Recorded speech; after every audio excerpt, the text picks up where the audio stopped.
Thank you so much, Carrie. Thank you and John, all the behind the scenes for having us.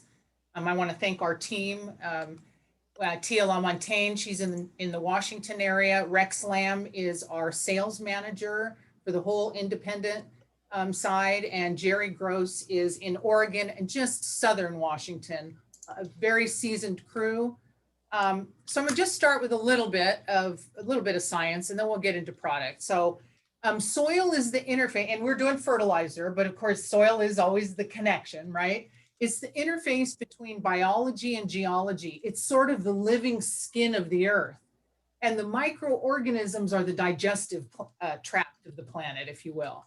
And we're starting to see more and more doctors and health practitioners starting to make this connection of how we are so connected to the earth, because without microflora in our gut, the system stops working. And then what comes in's got to come out. When you're in this business, you're over the yuck factor.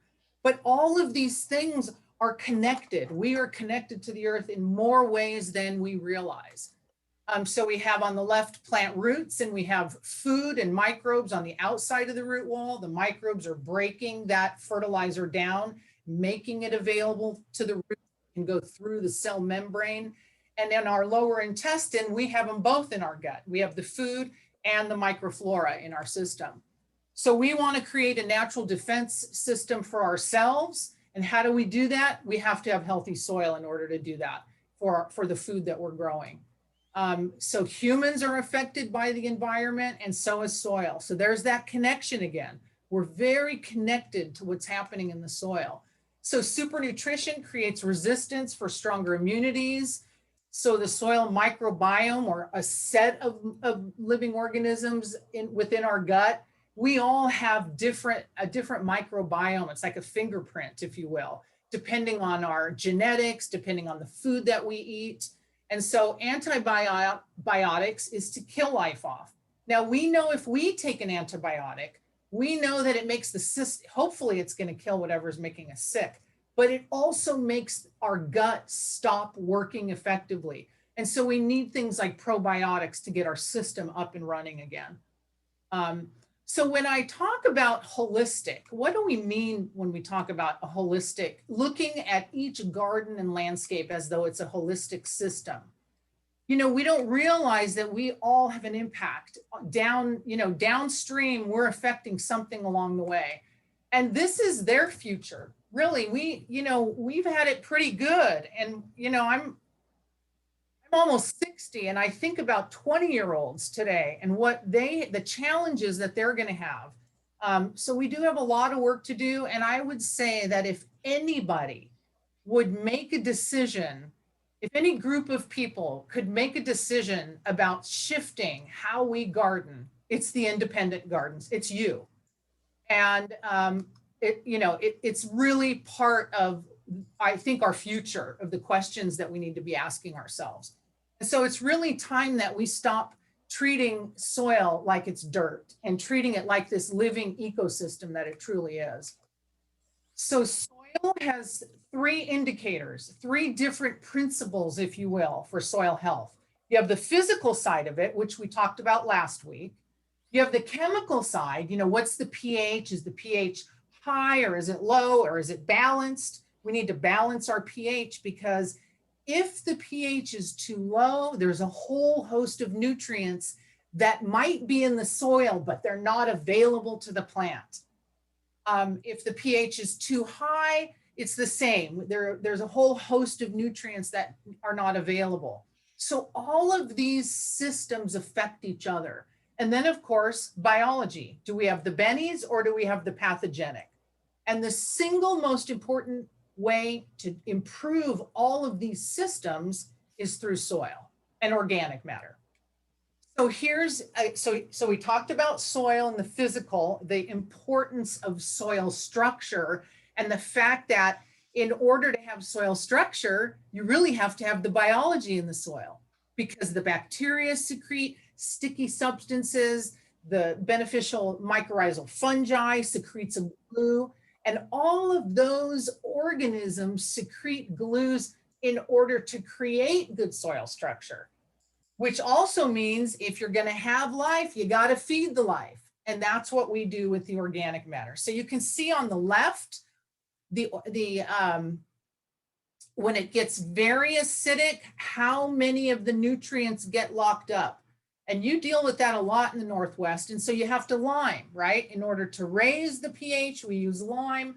In more, maybe in the eastern, over the mountains, in some of the drier communities, in order to lower the pH slightly, we use sulfur. Okay, so those are two of the ways that you can do that. How do you stabilize the pH once you get it where you want it? Organic matter.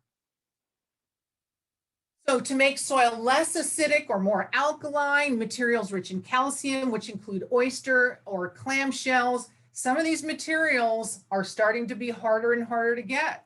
We're starting to feel the effect of what's happening in the pipeline. And we've been feeling it, right? But now we're seeing more and more of that happening. Wood ash, dolomite lime, gypsum are all at least about 30% calcium carbonate or straight calcium. Plant performance declines when the soil becomes too acidic. A lot of those nutrients get locked up in the soil. So balancing that pH is very important in order to make the whole system work. We talked a lot about this the other day. So I put things in here for you all to peruse at another time, okay? The soil life pyramid is all built on a bed of bacteria, right? So you have bacteria, fungi, protozoa, nematodes, and earthworms. Earthworms are the top of the soil food pyramid.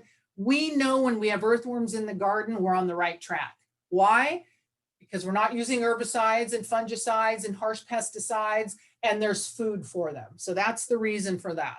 And on the left, those organisms that are in the soil do those four things. They break organic matter down, they make the nutrients available to plants, they build good soil structure, they suppress diseases and root feeding nematodes. There are a lot of nematodes in the soil that are just beneficial. They break down organic matter, but it's the ones attacking your roots that are the problem. So this is really what it's all about, is encouraging the life. That's the system Mother Nature has used for millennia.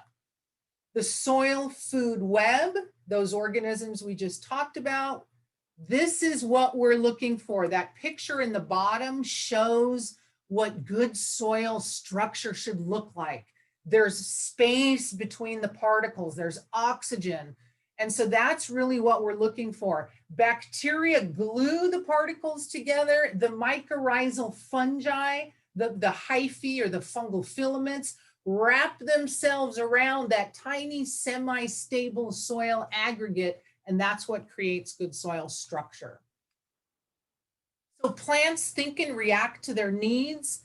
I think that this is such a fascinating part of nature, that it's symbiotic, that when a plant grows and it takes energy from the sun, it takes a lot of the food that it produces and it secretes it out of its root zone to feed the life in the soil. That's symbiotic. And Dr. Elaine Ingham came up with this term. She is from Oregon State University, and she really coined the term the soil food web. And she talks about that root exudates are protein, sugar, and carbohydrates. And Carrie, you are an extraordinary baker. So this fits just in line with your life is eggs, sugar, and flour, cookies and cupcakes. That's what the microbes are coming for, right? Just a different format that we also like. Mycorrhizae, just to kind of finish off a little bit of the life, mycor means fungus, rhiza means root. So the root zone, this area is called the rhizosphere, the sphere around the rhiza, the sphere around the root zone. What we do to that area, prepare a plant to grow in, is going to express itself in how the plant performs above ground. What you don't do to the soil below the ground is also going to express how that plant doesn't perform above ground. So soil prep is real. It's a very important part of the conversation. Some of these things I'm going to let you look at another time. I'm just going to keep going. This I did want to slow down on a little bit. 2 types of mycorrhizal fungi. Some of the names have changed, but endo is inside fungus roots. So endomycorrhizae, endo is inside fungus root. It forms an association on the inside of the root wall without affecting it. It's not parasitic. And it is most of the plants that we sell in the nursery. About 85% of the plant families that we sell in the nursery form an association with endo. It's only a couple 100 million years old. Whereas ectomycorrhiza means outside fungus root. And this forms an association with hardwood trees, conifers and different types of hardwoods. And it forms an association on the outside of the root wall. It colonizes the root, expands the root system, and allows that plant more access to water and nutrients. So it's very important system. Okay, let's dive into fertilizers. And you know, this is a really, I have to say to you that the hardest classes I had when I went to Cal Poly was organic chemistry, soils, and fertilizers. I'm the last person that ever thought I would be trying to explain this to anybody. But my background is in the use of synthetics. So it was much more complicated, it felt like. When I worked with organics, it all made sense to me. So NPK is really, you know, on the chemical chart, this is what the ag community kind of told us is what a plant needs. It's just about NPK. And we left biology behind. In the organic realm, biology is everything. The microorganisms are everything. They're part of the whole system.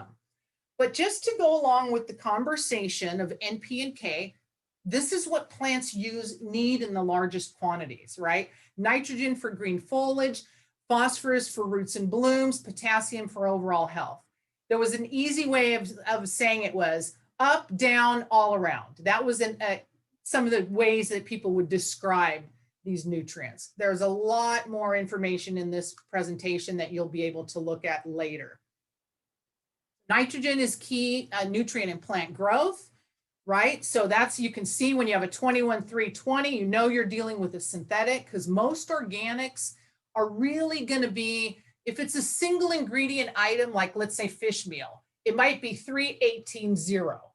But typically organics are much lower, below 15.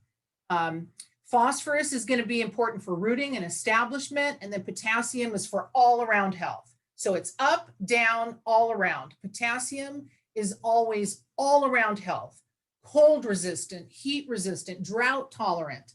So those are the 3 elements. Now, when we talk about Haber and Bosch, they made changes to the world with nitrogen fixation processes, rapid growth of crops, right? We had an explosion of crops, an explosion of weeds, development of herbicides and pesticides, and then of course, chemicals as weapons followed, right? We know about, you know, what we tend to do when we have chemicals. We don't just, it's not just the target pest, it affects other things as well. So when you think about using a synthetic fertilizer, you may have an explosion of bacteria in the soil as well. And what the bacteria do is they actually go to work consuming the organic matter. So you might force the plant to grow, but what's happening below the soil horizon is that the microbes, you've increased this level of bacteria in the soil. What do you think they're going to eat? They're going to consume the organic matter. So one of the downsides, which there are many on the synthetic side, is that you lose organic matter at a much faster rate. There are runoff issues, which we'll talk about in just a minute. And then we'll talk about some of the things that could be perceived as a benefit if you're in production, okay? So synthetics are man-made, they're chemically processed, petroleum-based, they acidify the soil, they're fast-acting, they force top growth, they kill a lot of the soil organisms, they feed the plant and not the soil, they bypass the biological system, right? Trace elements are not always present. And then organic, on the other side, they're provided by Mother Nature. They're either plant, animal-derived, or mineral-derived. They slowly break down essential nutrients in the soil. they're more moderate to slow release. But once you build the system, once the motor is running in that soil, there's always something available. There's a smorgasbord of nutrients available to that plant. So I'll let you peruse those later. So fertilizer impact and soil recovery. How does using a chemical fertilizer or weed killer impact organic life? It's harmful to the soil organisms. It decreases a lot of the beneficial fungi and bacteria. It's short-term, quick fix. Really, that's what the synthetics are. Even the prilled ones, or yeah, I won't mention any names. Any of those that are either heat sensitive or water sensitive or both, every time they release, they're force feeding that plant to grow. The quicker you push a plant to grow, the thinner the cell structure, the thinner the leaves, stems, and flowers, making that plant more susceptible to insect and disease damage. So we're kind of creating this issue. How long to recover if organics are reintroduced? If people are getting back or transitioning from a synthetic model into a biological model, I would say that they should use in season once a month the granular fertilizers.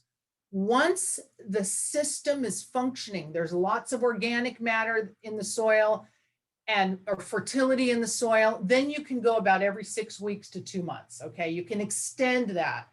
But for the most part, when you're new, I would say once a month is good. And we'll talk a little bit more about that as we go.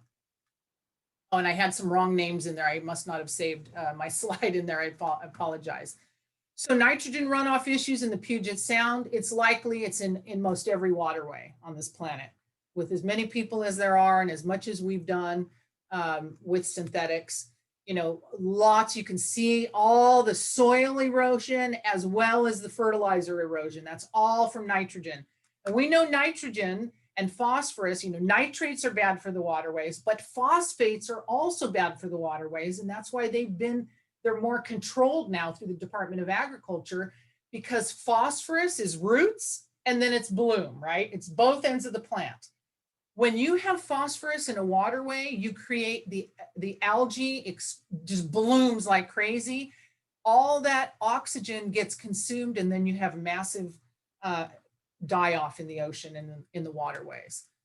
This is just another one in Chesapeake Bay to show that 41% of all the runoff issues are from ag. And so we see that this is one of the biggest downsides of synthetics is the solubility, goes into solution fast. Plant can only take up 10 to 15% of that 30-30-30 NPK fertilizer. What happens to all the rest of it? Washes down through the soil profile, over the curb, and into the waterways. So what temperature organic fertilizer is not as effective versus a synthetic? Here's one of the maybe potential benefits, especially if you're a grower. A synthetic has a consistent rate of release. It's going to perform pretty much the same way every time. So that's something reliable that a grower needs.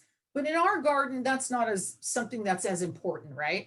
Organics have more factors involved in the rate of release.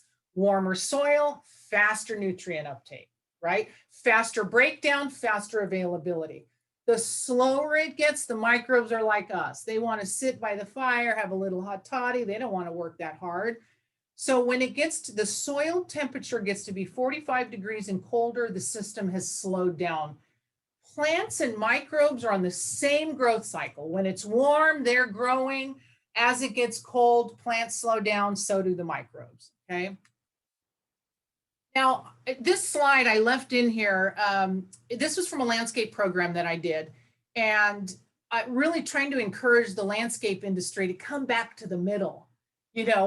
We swung so far out from the middle that we thought it was normal to use a chemical to grow a plant, kill a weed, kill an insect, or kill a disease. For a lot of people, we considered that normal. That's what was on the shelf, that's what we were told to buy, and that's what we bought. So swinging back to the middle and being a person that is going to use organic practices at every chance you get, and if you need to use some synthetics, at least live in the middle instead of extremely out to just a pure synthetic. If you're in the middle in the landscape trade, you're starting to at least move back to a system that's more sustainable. So that's why I put this in here. We do have a fertilizer. I don't know if anybody's heard of Grow Power. I think that there are only a few people that have used it in the north. I'm not even sure it's available. Rex is probably going to not be happy I mentioned that, but it's one of the best hybrids. We don't make it, but we do distribute it. It's used in the golf course industry. Anything that has humic acids as a synthetic is going to be a better based fertilizer in the hybrid world, okay? But again, I still want to see us go to the other side. And so NPK, I put a lot of charts in that you can take a look at later so you can see what these are all about. This is going to be a great resource for you to take a look at as you go on. And Tia, if you could police my time, I would be super grateful for that. So this is our family of products. We did talk about the fact that they are OMRI and CDFA approved. I just wanted to put this back in case there's some new folks on this call. All of the things on the left are tested for. The things on the right are not allowed, including biosolids. Here's a little more about OMRI. If you think about it, the Back to the Earth movement happened in the 60s. And they say that as a society, it takes us 30 years to create change and to get on board. And really, that's about in the early 90s is when we had the Organic Food Production Act. And that's when we had to abide by all these standards. And so, you know, this is what we are abiding by. Now, the laws are moving targets. Things change a lot. And we have 2 employees, they're full-time. This is all they do is bag registration and trying to follow and understand the laws. So if we ever get to a place where we make a decision that we need to make a change because it makes sense for us as a manufacturer and for you as a customer, you'll be the first ones to know. Because change is always on the horizon for us. We all have limited resources. We need to make sure we use the resources that we have in the most effective way.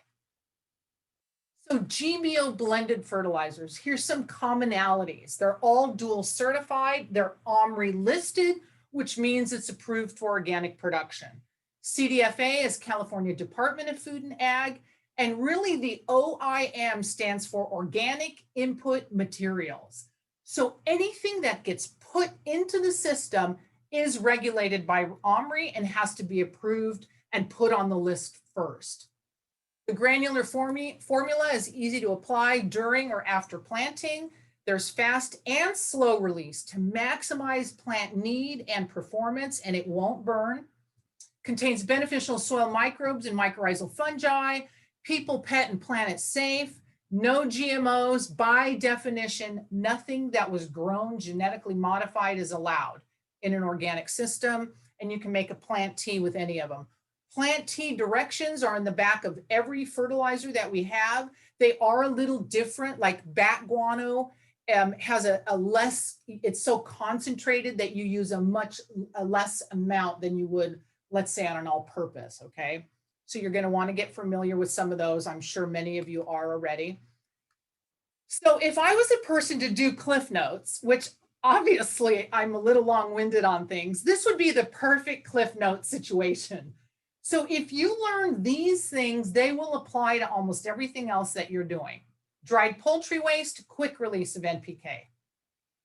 Bone meal loaded with calcium, typically about 16 to about 20% calcium, slow release. Feather meal, so no part of the chicken gets wasted. So you have dried poultry, the manure, the dried poultry waste, or the composted chicken manure. Both of those have slow and fast qualities. The feathers are boiled and ground down, and that's long lasting, slow release nitrogen. That's about 4 to 6 months. Kelp meal, trace elements. Alfalfa also has a growth stimulant in it. Potassium sulfate, so that one is a little bit off. Potassium sulfate, overall plant health, right? Microbes, hardworking bacteria, mycorrhizal fungi, symbiotic root fungus, and humic acids are like spark plugs, okay? So humic acid increases the nutrient uptake. It increases drought tolerance. It's a root stimulator, and it aerates the soil. And our lawn fertilizer and our blended fertilizers all have humic acids in them. All purpose, one-stop shopping, ideal for everything that you're planting, pretty much. Trees, shrubs, perennials, annuals. This is really something that is going to be available. Again, slow and fast release. It's going to be enough nutrient to get that plant established and to allow it to take off effectively. So this is available in 4, 12, 25, and 50-pound bags. Now, that was a 444 NPK. It's a granulated fertilizer. I threw this one in because it's another all-purpose. I put it in kind of the middle here. It's an organic, it's pelletized, it's very similar, but more effective, I would say, because of how it's made. The biology actually lives better within the pellets the way that we're manufacturing it. So it's a toss and grow or a throw and go. It's slow release, it has uniform pellets, and it's a balanced fertilizer. This one is available in a 5-pound and a 25-pound. And it has become one of my favorite fertilizers that we have. It is just a great mix. So again, toss and go. You can put it in any kind of a spreader, apply about every 2 months for in-ground and about every 6 weeks for container plants. When using it, about 2 heaping tablespoons per gallon of soil. Really, in a container, you're going to sprinkle it around the container. And in soil, you're going to put some in the planting mix, mix it in, or sprinkle it around the top. So you'll get more familiar with application rates as you start working with the products as well. So starter fertilizer, anytime the middle number is higher, you're going to first focus on root development, and then you're going to focus on the other end of the plant, flowers, fruit, and seed production.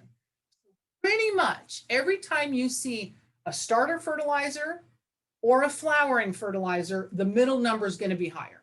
Okay, that is a general rule. Sometimes there's an exception to the rule, but for the most part, that's the general rule. Okay, so great as a mild feed for any of your pony packs or your 4-inch plants, anything that you want to transplant. 10% calcium.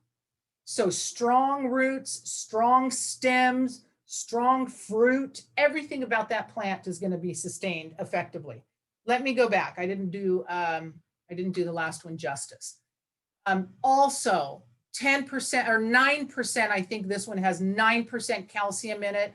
Pelletized, ease of application, less dust.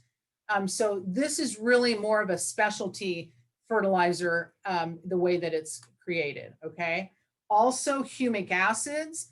So it sort of helps with nutrient uptake, which is going to also give you faster rooting and overall plant health. Calcium is going to build strong bones. Plants need strong physical structure just like we do. When I was in college, my soil professor said it should really be the big 4. It's really, right now it's the big 3, right? It's NPK, nitrogen, potassium, and phosphorus is what plants use in the largest quantity. He felt it should be the big 4, including calcium. That's how important calcium is in the soil system. Again, tomato, vegetable, and herb, 10% calcium right in the planting hole. When you're preparing your bed, let's say it's in ground, 2 inches of Harvest Supreme, mixing it into the soil. You dig your hole, you put your tomato, vegetable, and herb, and I throw in a handful of worm castings at the same time. Mix it in, set your plant, put the front forward, soil around it, water it in. Sprinkle a little around the top if you'd like, water it in. Fabulous fertilizer for abundant vegetables. So if you're going to have healthy roots, you're going to have one end of the plant, you're going to have the other end of the plant, flowers, fruit, seed production. Fantastic fertilizer for any vegetables that you're growing, including kelp and seaweed for all the trace elements. So we want to grow our own bounty. Anytime the economy goes south or we have this type of a situation that none of us could have ever imagined that we're in, people go back to the basics, and growing their own food is part of that. I think that this moment in time is bigger than any of us can possibly realize in our life. I mean, in 100 years, people are going to be wondering, kind of what was going on here. We have an opportunity in this industry like most people don't have today, and we have to capture it and ride that wave. When I think about one of my coworkers, Carrie, she's probably about 2 years older than I am, and she's been riding the big waves in Santa Cruz area. I can't think of the name now, but this is a time to catch the wave and ride it, because there's a lot of success that we can have for ourselves, our families, and for our communities.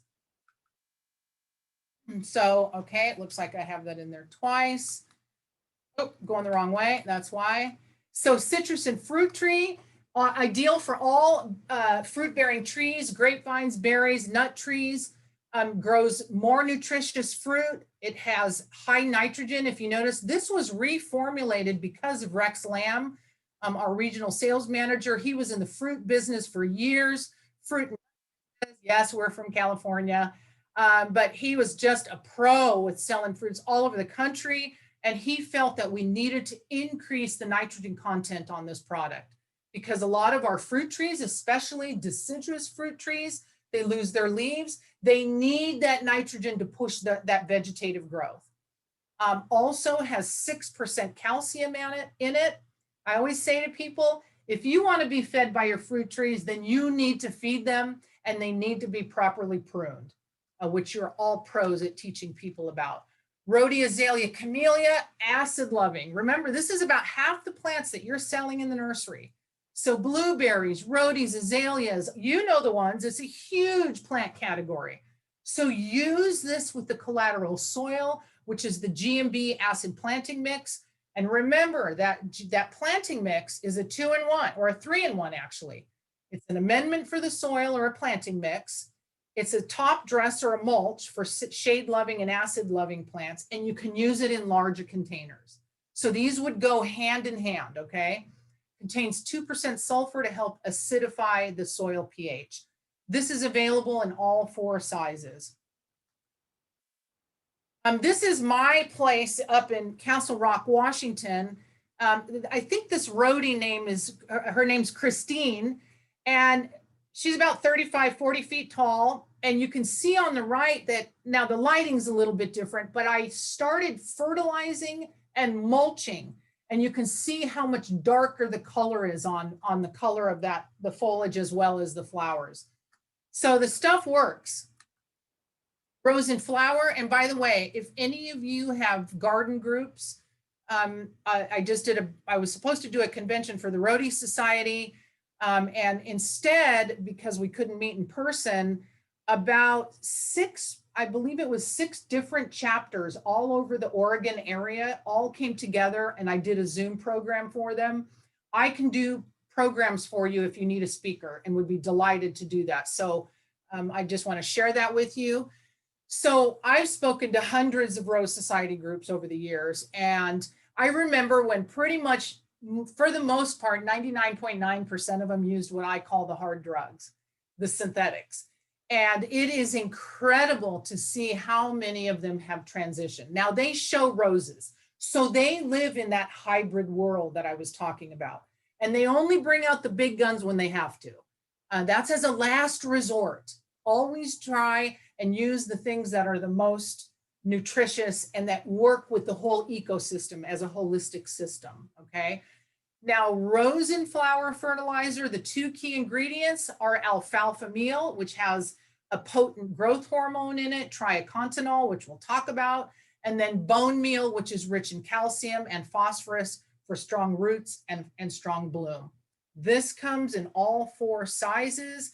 Mix it right into the planting hole with your amendment, non-burning. You get the microorganisms, the bacteria, and the fungi right at the root zone, right where they can go to work expanding that root system.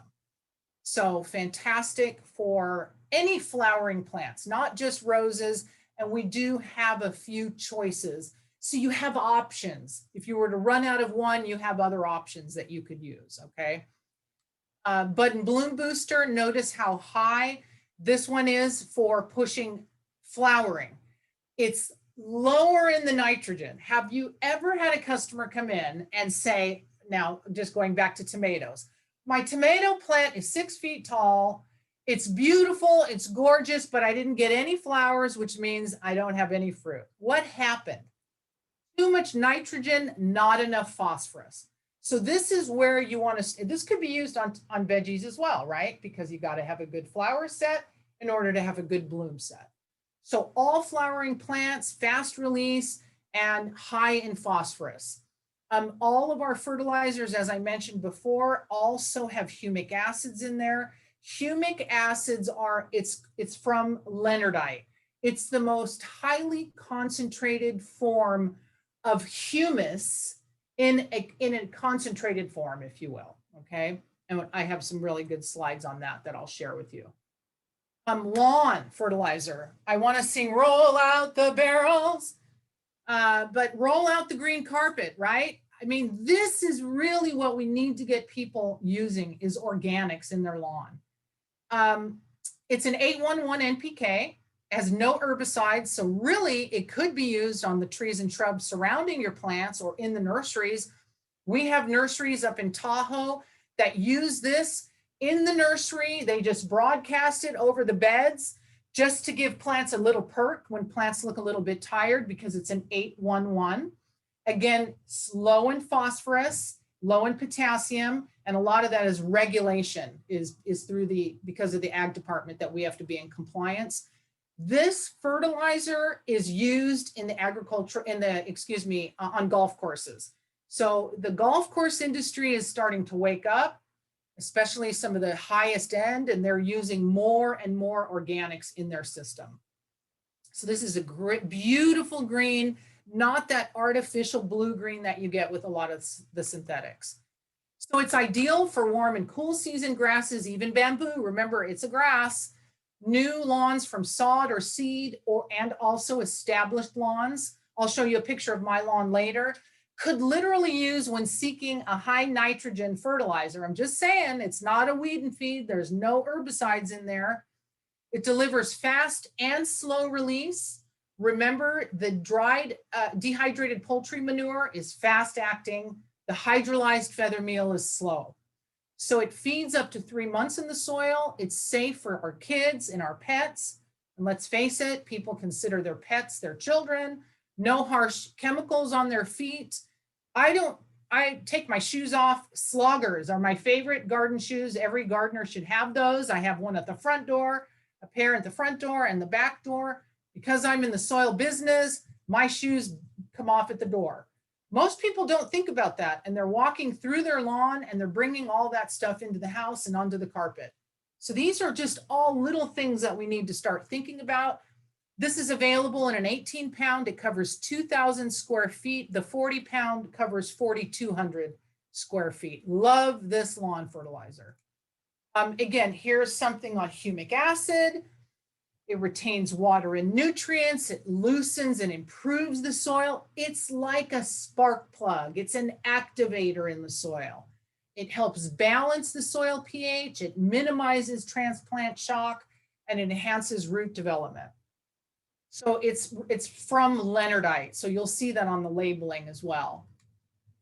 Here's a couple of handouts that we'll put on. We're going to send you some handouts so that you can have those on the site for easy access. And then of course, Jerry and Tia are going to help you with that as well. Let me look at my time here. Oh boy, it goes fast. Okay, so here's my lawn up in Washington. Hard pan, clay, acidic soil. I had to first aerate it, remove, well, this is actually moss. Of course, there's a lot of moss in the Northwest, and moss is opportunistic. So if you're not feeding your lawn, then what are you going to encourage? You're going to encourage more moss, and you're going to encourage the growth of the turf. Now, this is a while ago, so it doesn't look like this now. My plant palette has totally changed.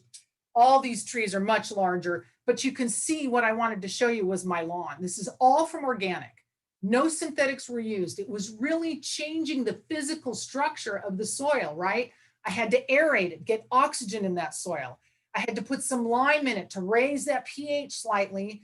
And then I used our lawn fertilizer and I used a planting mix.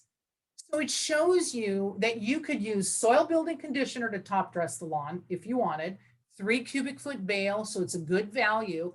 But I used planting mix and it worked just fine. I actually need to redo it. It doesn't look that good right now.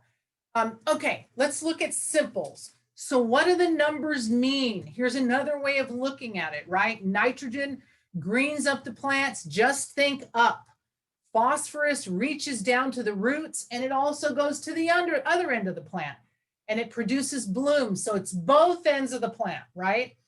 And then potassium is all around health. So let's look at these numbers on the left. Blood meal, 1300 NPK, vegetative growth. Has a little bit of iron in it. But no potassium, no phosphorus, no potassium. Pretty much vegetative growth. Bone meal, 3150, small amount of nitrogen, primarily phosphorus, roots, flowers, and fruit. Rich in calcium, okay? Fish bone meal, 3180, slightly higher in the phosphorus, also a little bit softer than traditional bone meal, and also richer in trace elements because it comes from the ocean. Okay, so a little bit different. Bat guano, 731 NPK, primarily vegetative with a little bit of the other two. Fish meal, similar, right? As far as NPK, slightly higher in nitrogen, slightly higher in phosphorus, but different properties, okay? They both have enzymes, but fish meal is going to have more trace elements in it. Alfalfa meal, 212 NPK.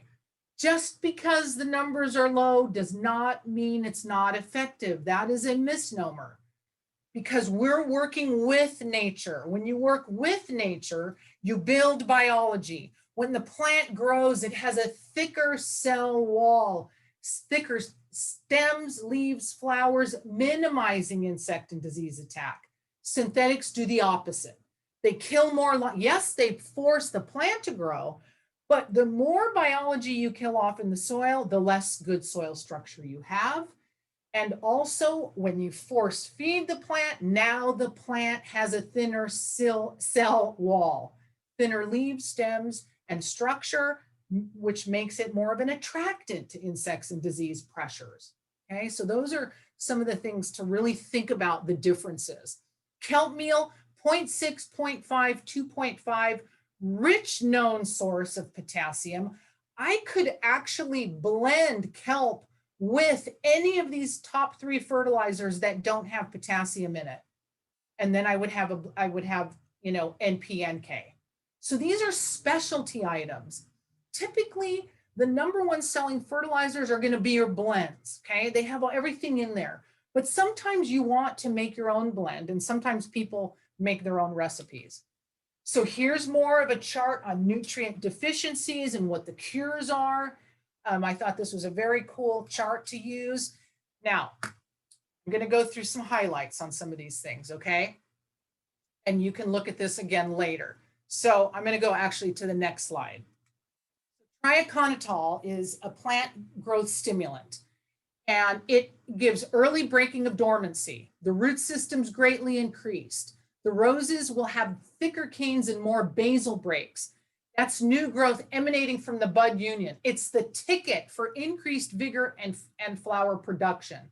So doubling the number and size of flower buds, flowers, and seeds, much improved quality of growth with increased number, thickness, and color of leaves. Let me go back. So the triaconitol is a fatty alcohol. It really is like a salad bar for the microorganisms. So it feeds both life and plants. So this is what you're going to use on your roses. 1 to 2 cups early in the season after you've pruned everything, right before the flush of growth, and then again later in the season.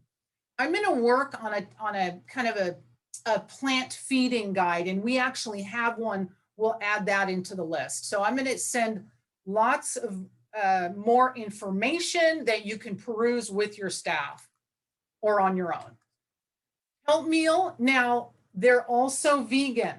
Alfalfa, vegan. For those people that are looking for something that has no animal byproducts. Kelp, vegan. Okay. This is one of the ingredients that has the richest known source of micronutrients, approximately 60 of them, vitamins, natural plant growth regulators, hormones, amino acids, and enzymes. I look at kelp meal as an immunity booster. Strong roots, thicker cell structure. And with our liquid fertilizers, if you use our liquids not only as a soil drench, but as a foliar spray, you will thicken the leaves and minimize insect and disease attack on plants and on roses as well.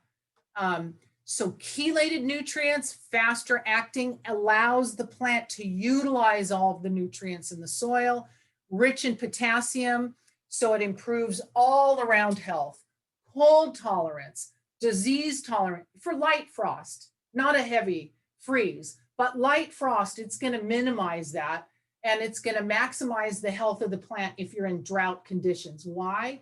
Because the foliage, the cell structure is much thicker. So it's been called the poor man's manure if you live near the ocean. Its agricultural uses are traced back in every country with the seacoast from ancient days to present.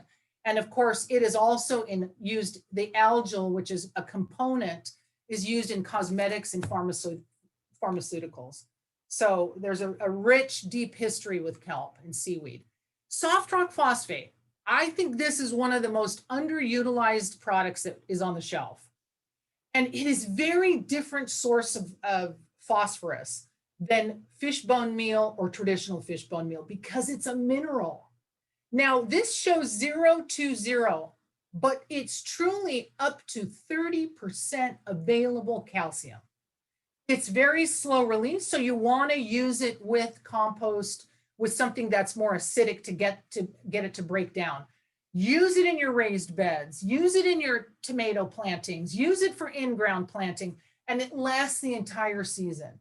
This is a fabulous product for soil prep in your garden. And I think this is something that hopefully this year you'll start to see more increased sales with this product, because now it is a mined product. So, you can't win on every factor, right? I mean, being organic, you're going to be pulling from somewhere, but it does have other properties, and it's considered a colloidal clay. So nitrogen moves through the soil. It translocates through the soil profile. They call it mobile. Phosphorus is not mobile. It's where you put it. That's why with bone meal and fish bone meal, you put it right at the plant, right at the root zone, okay? Same with soft rock phosphate, but this has a little bit of mobility in the soil. So bat guano, most of you are familiar with this, fast acting. There were wars fought over bat guano at one time. It's fast acting, long lasting. A lot of those underground tomato growers like using it that are now above ground. But it's for anything. It's fast acting, beautiful, lush growth. You can make a plant tea out of it. The directions are on the back, but I also have it on the slide, so you can take a look at that again at another time. Here's another way of looking at it. I called our operations department yesterday because I wanted to hear again on the safety factor of using bat guano. It's all sustainably harvested and transported from Indonesia. Again, you got to get the material where the source comes from. Every container gets inspected and has a veterinary certificate, and the one that we get goes through a dryer to meet OMRI and CDFA organic requirements. So we make sure we're using a material that is safe for the end consumer, being us. This is just to show when we redid the packaging, it shows the updated storage and safety, that we're compliant with CDFA, and the disclaimers for liability on the back. This is all required through CDFA, and it's a huge undertaking for our staff. So fish meal and bat guano is 731, fish meal is 940. So they're somewhat similar, but a high source of nitrogen. So if you're doing vegetable production, you want to grow corn, or you want to grow anything that you're pushing vegetative growth, fish meal is a terrific fertilizer for. Now it is slightly odoriferous, so you want to think about that. You want to ask somebody, do you have dogs? Do you have big dogs? This might be something that if you use it, cover it, bury it in the soil. If you do a top dress, cover it with compost or mulch, okay? But great, fast-acting fertilizer, lasts for a long time in the soil. I love using this product as well. So really for me, it's what do I have on the shelf that I'm gonna use, and that's what I'm gonna use. Now, blood meal 1300, vegetative, leafy green. You can use it on lawns. You can use it on really anything that you wanna, if a plant has become yellow or chlorotic and you wanna bring that plant back, this is a good way of doing that, okay? So also, because it's high in nitrogen, you could use this in your compost piles. Okay, let me go move along. I can tell Tia's, thank you, Tia. Ideal for heavy nitrogen feeding plants. And anything that's high in nitrogen, you can layer into your compost pile to activate your compost pile, okay? Bone meal 3150. Again, we've sort of talked about this one. Great product for anytime you're planting any roses or vegetables in the ground. Has approximately 16 to 20% calcium in it. So we've talked about what it's for. You know, really good for root crops, good for bulbs, and it works best with an acid soil or in conjunction with a compost. So this is a great, and best to put this right at the root zone, okay? Fish bone meal, we talked a little bit about it. Softer, a little bit faster availability, more trace elements. You can use it in the same way. A lot of people use this on their fruit trees. So for anything that you're planting in the garden, this is ideal.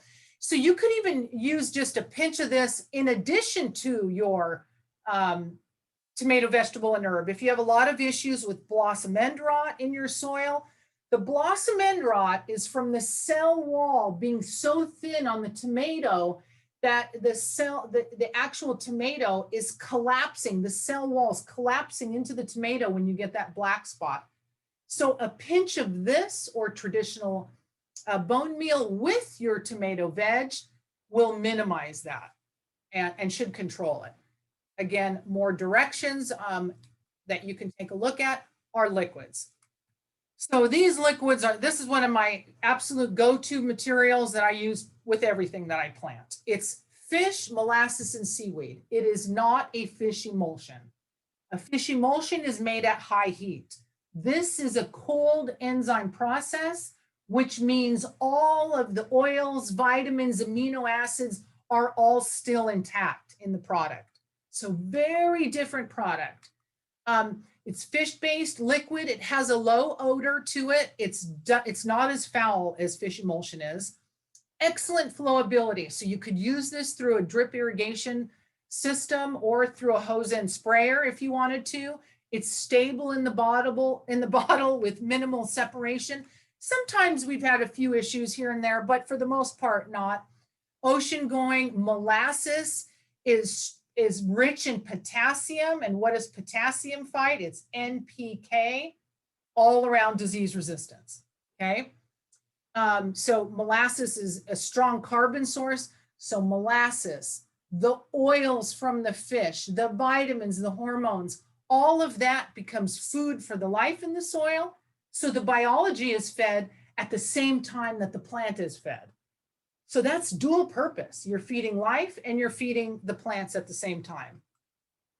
So, okay, I'm going to keep going on this. So all purpose 323 NPK.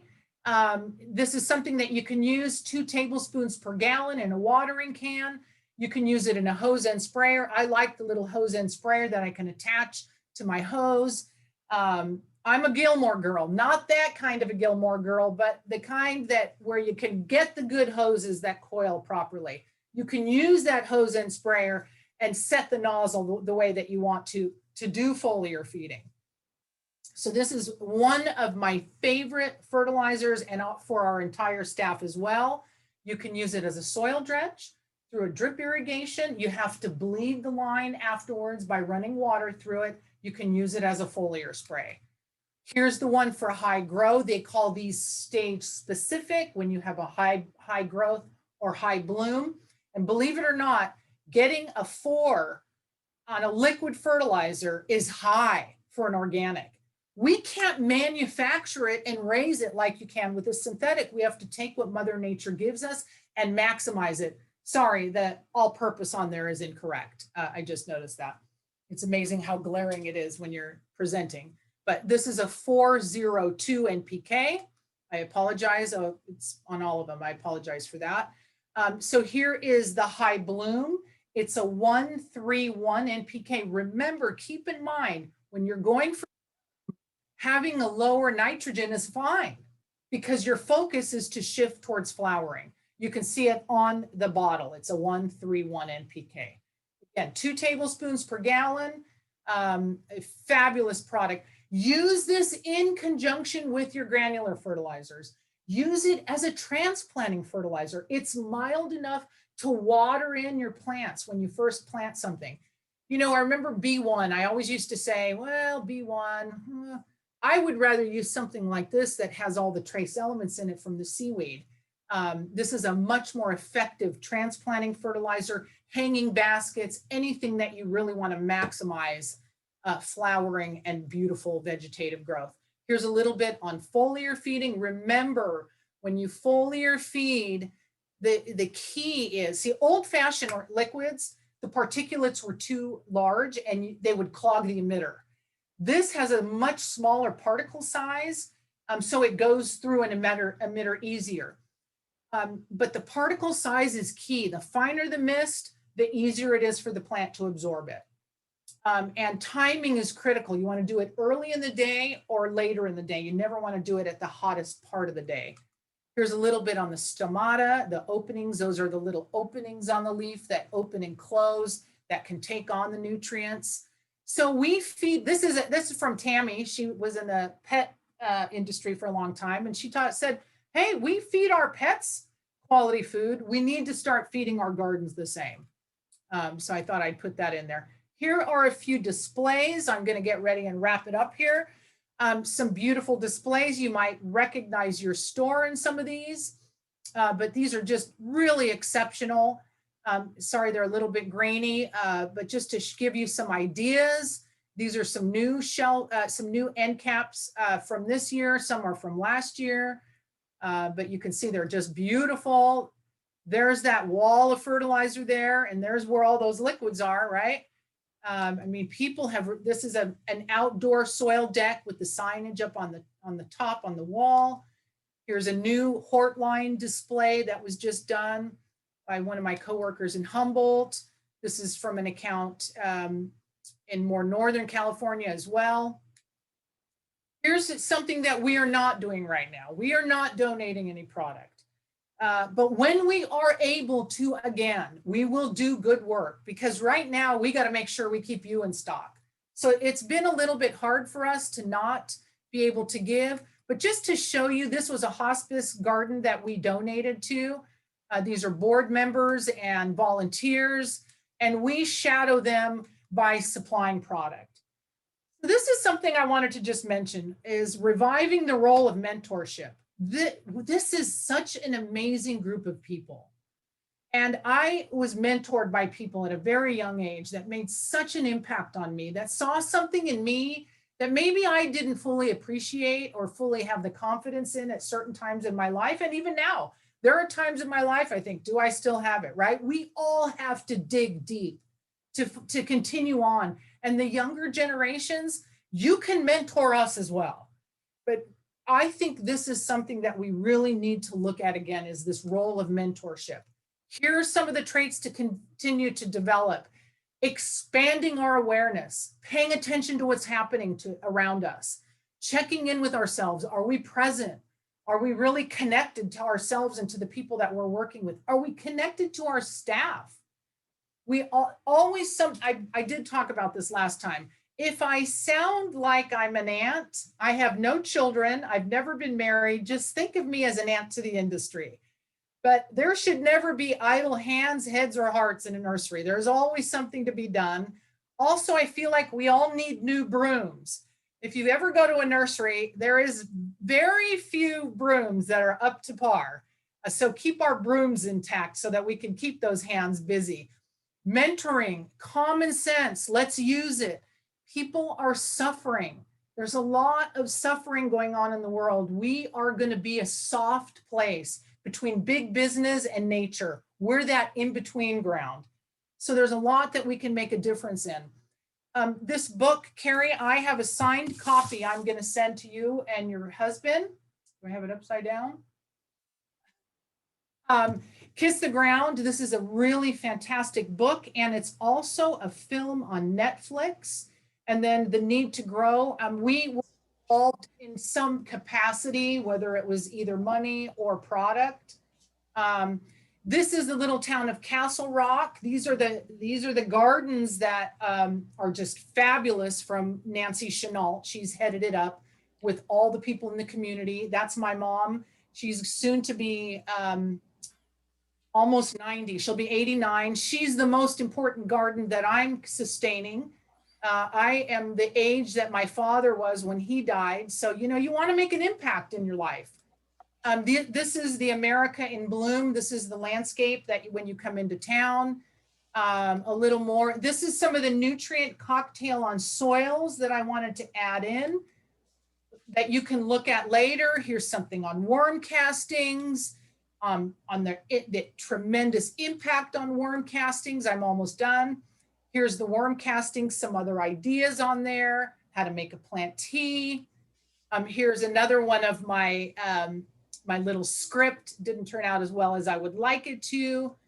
A little more on gypsum, which we do use in some of our soils, and then more deficiency guides so that you can really start everybody learns differently. So these are just some of the ways that you can, some of the handouts that we're going to supply you.